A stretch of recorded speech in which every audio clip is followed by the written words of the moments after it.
Let the galaxy burn.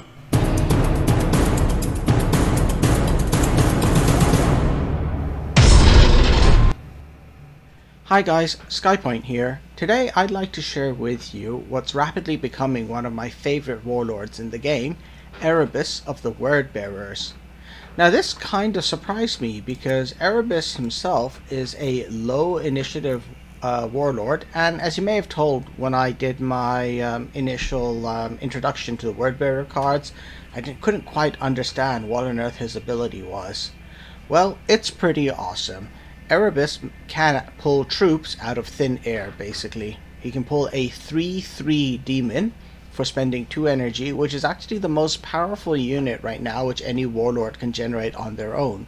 Terra, for example, generates an armsman which is 2/3, so 2 attack, 3 health, and it does have flank, but Erebus's demons have 3 attack and 3 health.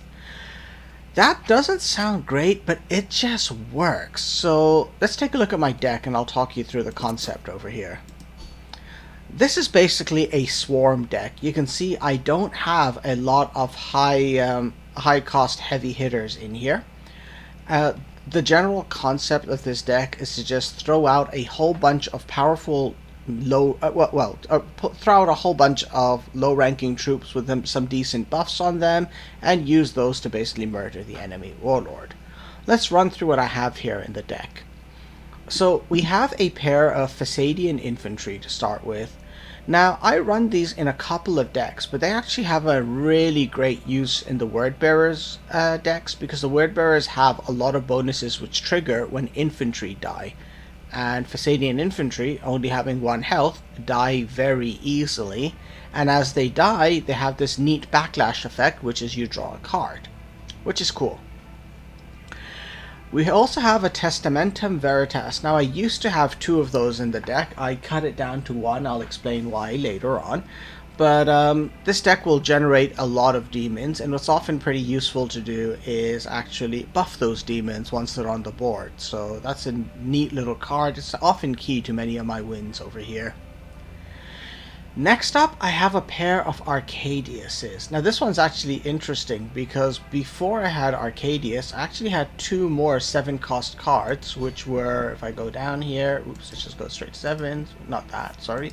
I used to have 2 Balthamir swords, which I used to use on the, I used to have those on the basis that with them, I can kill any tough enemy troops which come out instantly. Well, I had a lot of problems with stealth troops, so I put in 2 Arcadiases, and then what I discovered is they had excellent synergy with the rest of the deck, especially units which rely on killing my own infantry in order to trigger special abilities. So these 2 Arcadiases are in there.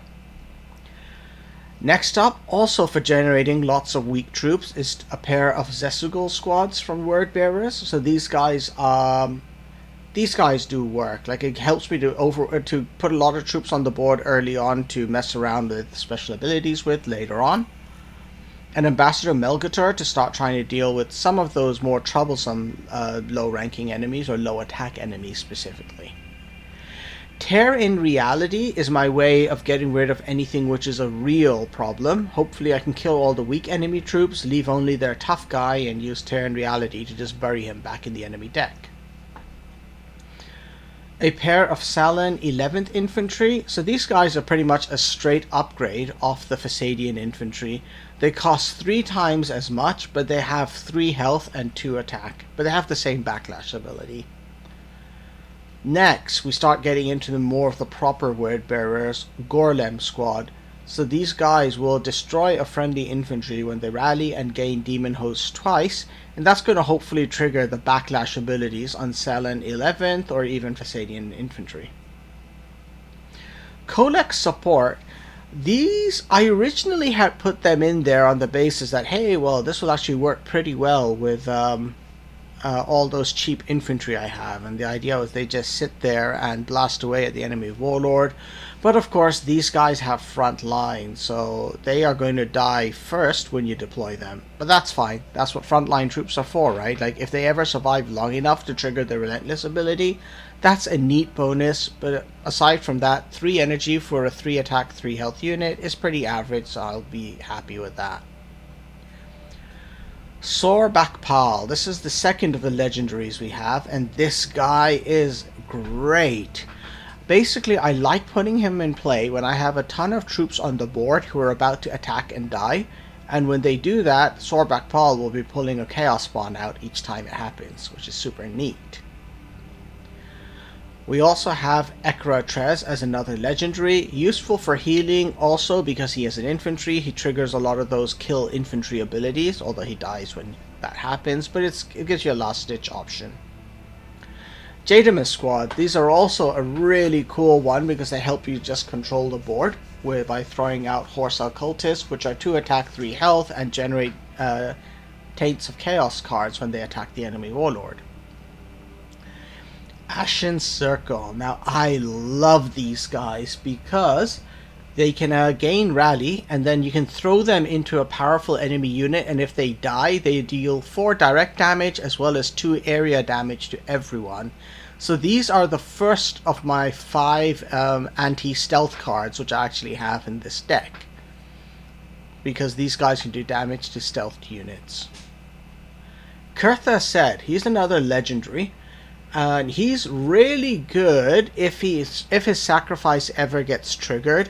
Realistically, you put Curze in play effectively as a frontline unit because he's so dangerous your enemy will try to take him out instantly. But that meant they put a lot of effort into trying to kill him. So he's actually a defensive unit more than anything else. Next up, Diabolist Vol. I love these guys. When you have one of these in play and at least one other demon, I mean frankly even if you have no demons, they buff themselves because as soon as you put them in play, they become a demon too. But when all my weak infantry are dying, these guys are buffing every demon on the board. And if you ever have both of them in play at once, you get this crazy chain buffing going on where each will buff itself and then the other one will trigger the same thing. So if you've got 2 Diabolist Vol in play and one of your troops attacks and dies, each of your Diabolists will gain 2 attack, which is awesome. Camille is another excellent card. It's direct damage and AoE combined in one, so it's the second of my anti-stealth damage cards which I have. Now, Edict of Censure. This ended up replacing the second Testamentum Veritas I had, just because I had some bad experiences with Angrons and especially Alpha Legion, so this is sort of my defense against tactic heavy decks, and it's been worth it. And the last pair of cards I have are Destiny's Hand, which is a big demon generator if you pull it off right. It will put out lots of Chaos Spawns for you, which hopefully you can buff with your Diabolist Vols, or failing that with your Testamentum Veritas. And lastly, we've got Architect of Heresy. So this one is a bit controversial because it's useless if your enemy does not have any high-end Astartes or infantry troops. Like for example, if they put in play an expensive vehicle or an expensive structure, this will do nothing against it. You could put in Balthamir's Sword instead, so going back to the other 7 cost removal card they have, this will destroy anything at all. But just what I usually find is that the game turns a lot more by being able to take control of an enemy unit rather than merely destroy it. So I ended up keeping the Architect of Heresy in there. Alright, before we go into actually seeing the deck, just want to talk about legendary replacements. If you don't have Ambassador Melgator, so you could probably put a Seek and Destroy in for that instead, but maybe I would try to put in a second Destiny's Hand perhaps, or even a Balthamir's Sword instead. Next up, if you don't have Sorbak Ball, well this deck will be not quite so good, but it could still work out. If you don't have a Sorbak Ball, well, let's go over to a World Leaders deck. A couple of other cards you could just put in there. Honestly, it's up to you. I don't have a truly great replacement for that. Maybe even Goldstone's Hunters perhaps. I don't know, just anything else perhaps around that 3 cost would do instead.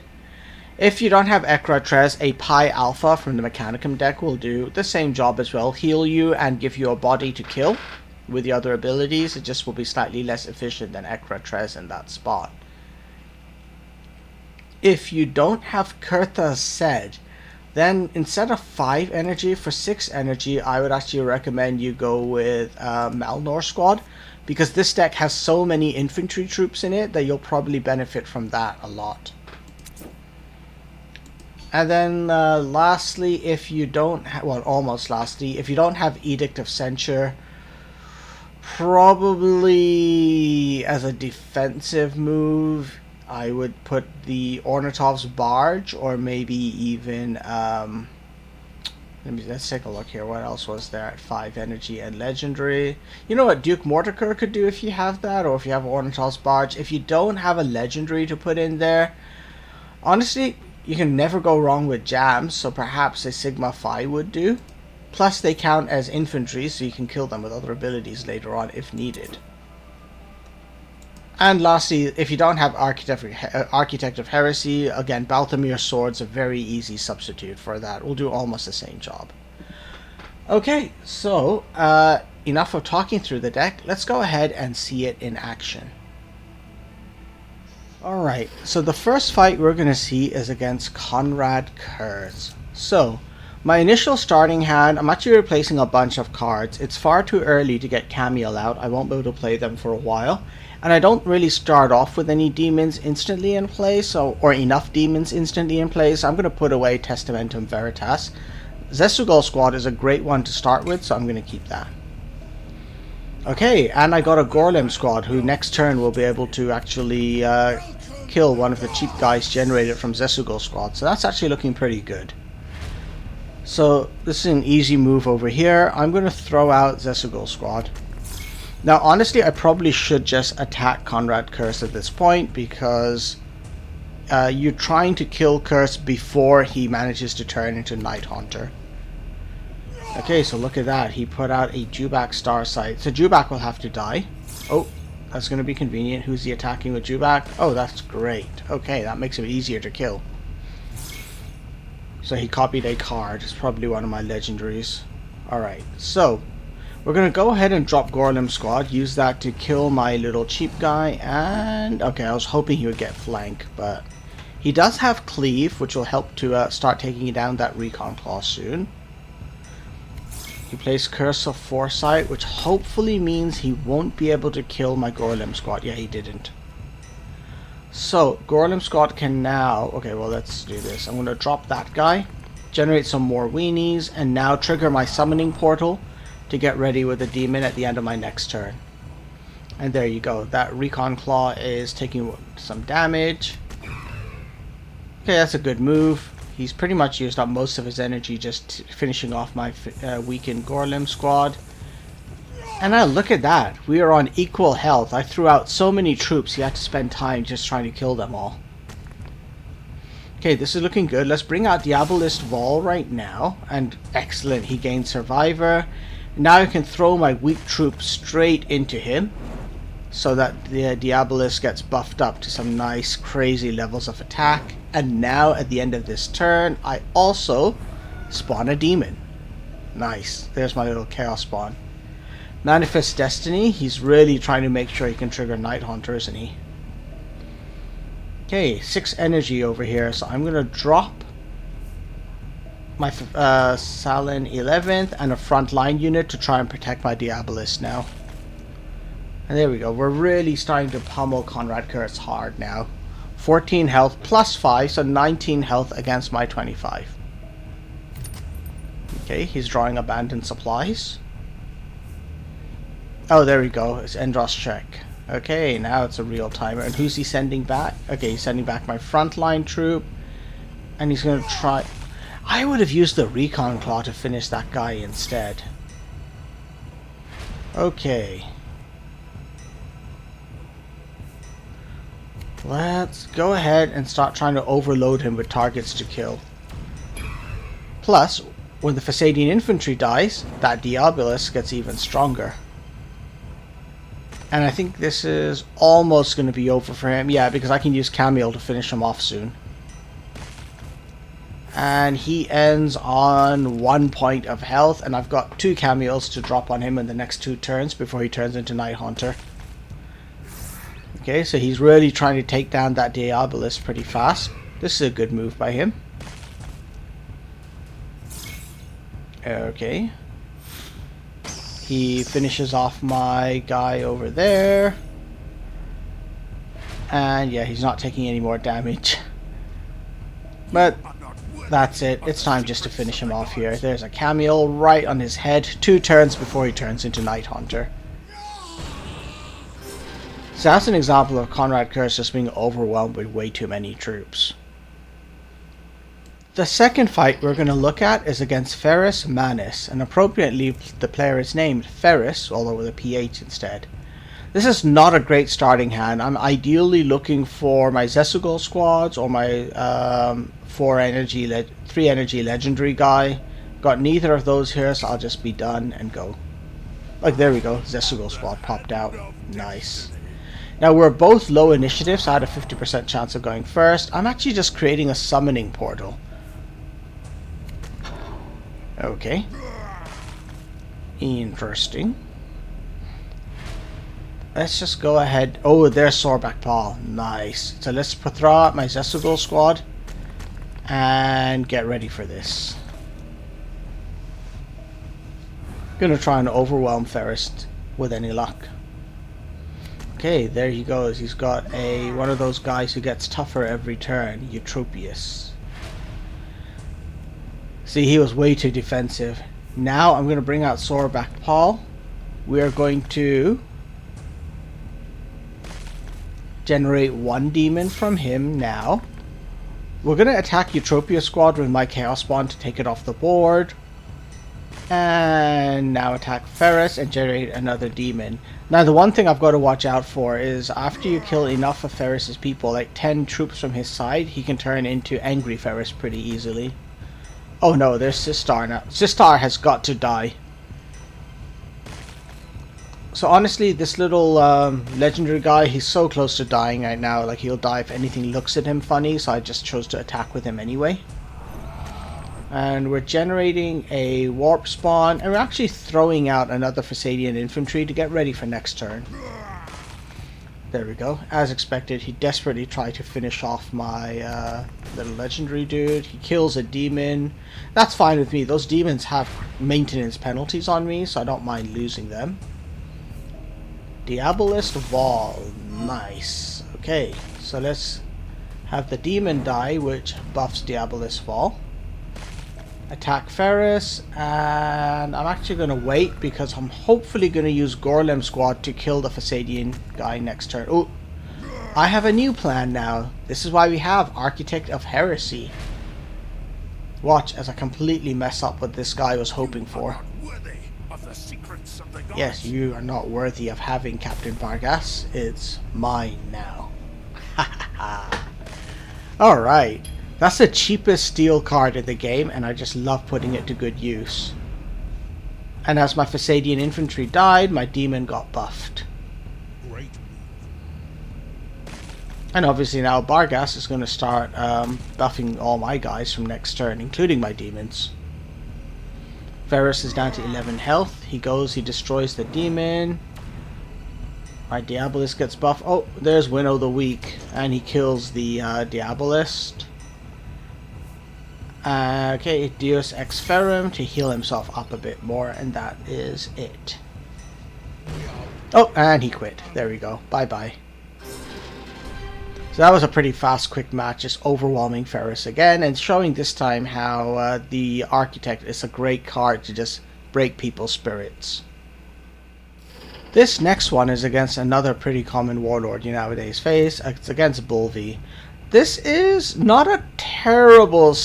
Actually, I should have probably mulliganed more cards over here. I just figured I was going to start with a demon anyway. Camille is going to be key over here for dealing with a bunch of his guys. Of course, there we go. There's a instant stealth unit. Let's just start making a demon portal over there. Yep, there we go. He's starting to buff his guys already. Fantastic. Okay, so I can play the buffing game as well.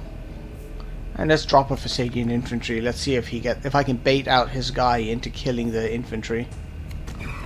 Almost baited the wrong thing out. Okay, is he feeling confident enough to attack me yet? Nope, not yet. Ooh, Ashen Circle, nice. Here's all I'm going to do is I'm going to buff my summoning portal. I'm trying to intimidate him by holding off his units until I've got something really big out.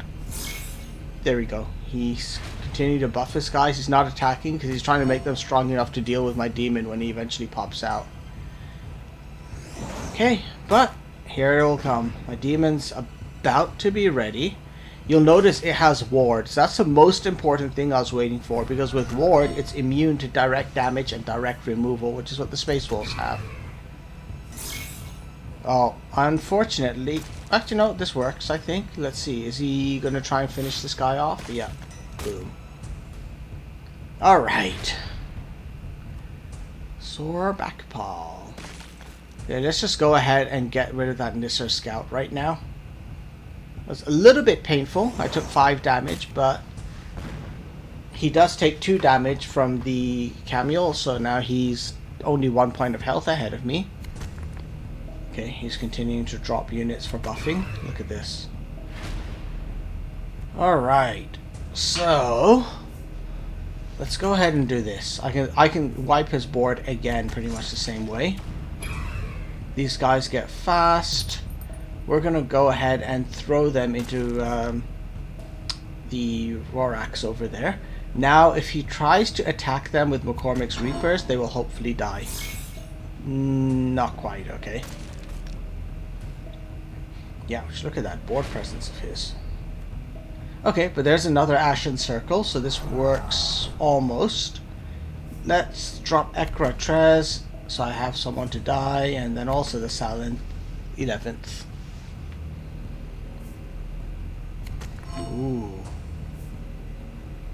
Seek and destroy on the Salin 11th, okay. That is fine, I guess. Continuing to buff up his guys massively. Alright. Diabolus Vol hits a deck. We also bring in Jedimus Squad. Let's try and see if we can give him too many targets to hit.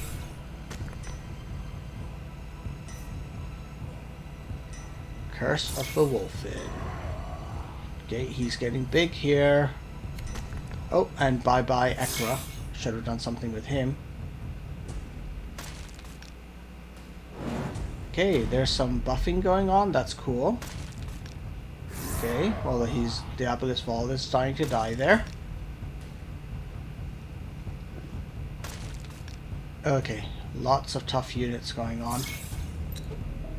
And Ekratres dies too. Okay, Destiny's Hand. Let's go ahead and pop that now. And that will hopefully start getting his stuff under control. So I get 2 demons back. 1, 2. I can now headbutt his defensive guy to cut him down. Okay, this is coming together. And let's drop a Void Engagement to pull a card out. And Testamentum Veritas. Alright, this is an older match, by the way, when I still had 2 Testamentum Veritases in there because I did not have the Edict of Censure. 7, 7, 8, 8 now. Oh, right, it's a really old one. I had Dark Blessing in there too. Okay, I'm sorry about this one, guys. So this is an older match. I don't have the deck saved with this one anymore. I just had evolved it as I went along. But anyway, you can see here, Erebus is doing a admirable job now of trying to take control of the match. And okay, 23 health, 2 units. Okay. So let's drop in Sore Backpaw. Wipe out his guy over there. Here's a new demon. Generate more demons. Headbutt him again. Sending him back. So he'll be back next turn because he just goes back to his hand. But I've got an Ashen Circle waiting to deal with him next turn. As well as 2 Dark Blessings now. I think the Dark Blessings in my latest deck were replaced with my little Mechanicum guys who are 1/1. Alright, let's do this. Void engagement to try and draw a better card. Okay, a better card arises. Diabolist Fall. Okay, and boom.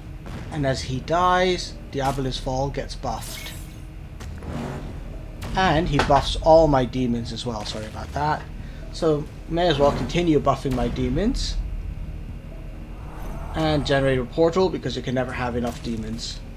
Let's go ahead and start really whacking this guy down hard. Oh, and he quit. Alright, so that's an older deck, very similar to what I did. You saw most of the cards I put in play were cards which I had in the deck I showed you at the start. And it's just another example of how Erebus can just work there. Alright, and this final match was against everyone's least favorite, Arcadias Numion and his never-dying survivors. Anyway, this was a pretty good hand to start with. Lots of cards I can play in the first couple of turns with or without demons. Obviously, I think I'm going to go with Zesugol Squad first, followed by Gorlim Squad. Let's go ahead and see how this works out. I am the hand of destiny. Of course. The fires of battle. Let's go ahead and start getting some board presents. Last we meet. Let's actually go with a portal this time. Zesugol and Gorlim is my usual opening move, but watch what I try out over here. They're a survivor. So, now, oh, there's another Gorlim squad. Now I drop the Zesugol squad, and I also drop one of my Fesadian infantries down as well. Because this way, I've got plenty of troops to try to kill his guys after he gets rid of Survivor. There we go. So he dies, and he didn't do Survivor on him. That was interesting. What is he plotting to bring up over here? Powers are not pleased. Oh, it's an artillery strike. Okay, at least one of my guys survives still. That's cool, I guess. Maybe I'm gonna hold off on the Gorlim squad for now. Let's keep trying to keep that board presence going over here. Kind of taking a gamble that he doesn't have an artillery strike loaded up. Okay, no, he didn't. He had tried to go with a bigger front line guy.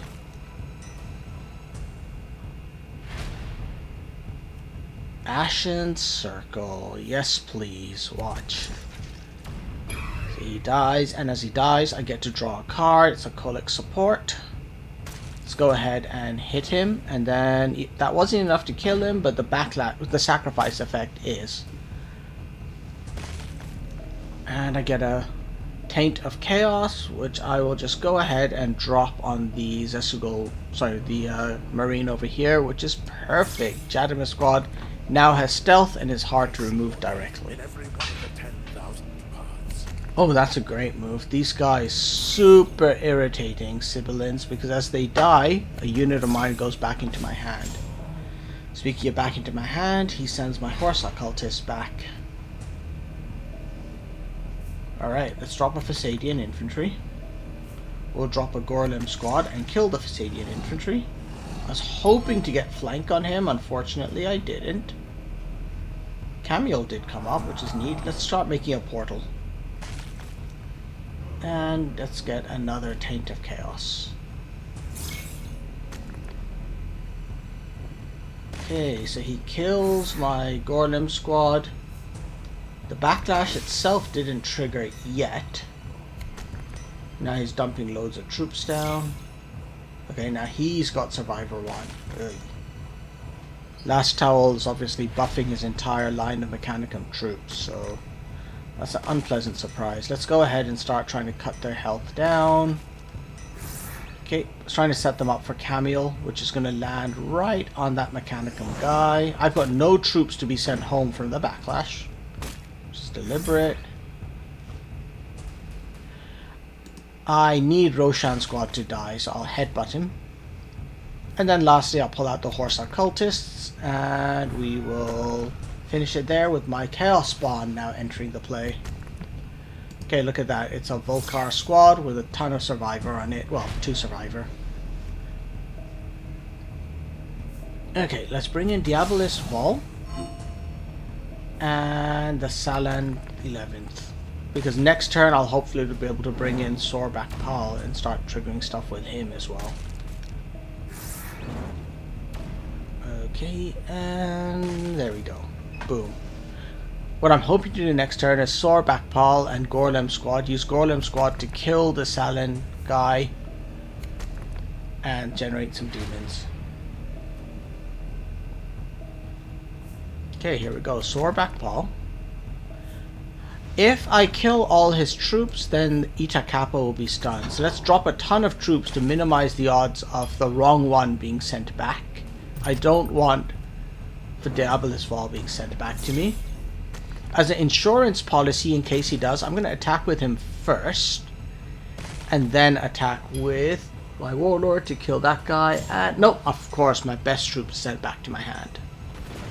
But Ita Kappa is stunned, so there is that at least. Here comes the artillery strike. He hits Sorback Paul. And he destroys my frontline guy, which generates a demon. Hooray. But he does use Ash and Bones to finally kill Sorback Paul, so that's over.